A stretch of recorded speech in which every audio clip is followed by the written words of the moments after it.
Perpangan menjadi pokok bahasan dalam debat antara calon wakil presiden nomor urut 2 Gibran Rakabuming Raka dan calon wakil presiden nomor urut 3 Mahfud MD pada Minggu 21 Januari. Mulanya Mahfud mempertanyakan impor pangan yang masih terjadi hingga saat ini. Padahal saat debat Capres tahun 2019, Jokowi berjanji tidak akan melakukan impor. Bahkan kata Mahfud, majak mafia pangan dalam importasi pangan.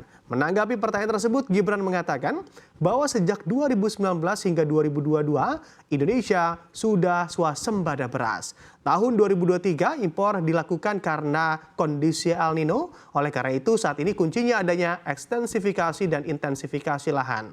Dan menurut Gibran ketersediaan pupuk menjadi kunci keberhasilan terkait hal ini. Namun Mahfud MD menilai jawaban Gibran tidak sesuai dengan substansi pertanyaan.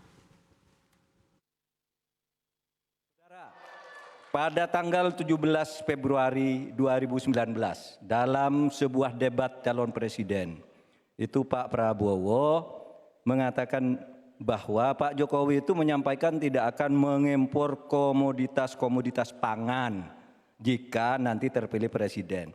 Ternyata, kata Pak Prabowo nih, 4 tahun memimpin Pak Jokowi masih mengimpor dan itu merugikan banyak petani.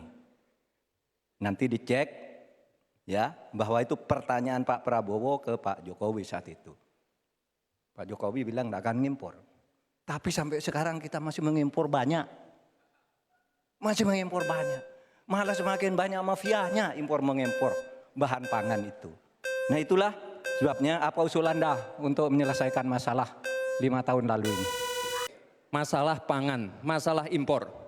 2019 sampai 2022 kita sebenarnya sudah swasembada beras. 2023 ada impor karena El Nino, Pak. Dan ini terjadi di sebagian besar di belahan dunia, Pak. Kuncinya sekarang adalah bagaimana kita bisa bekerja sama melakukan ekstensifikasi, intensifikasi lahan di tingkat desa sampai tingkat nasional secara efektif. Pupuk itu kunci. Makanya kemarin ada pabrik pupuk di Fak-Fak. Ini kunci untuk meningkatkan produktivitas.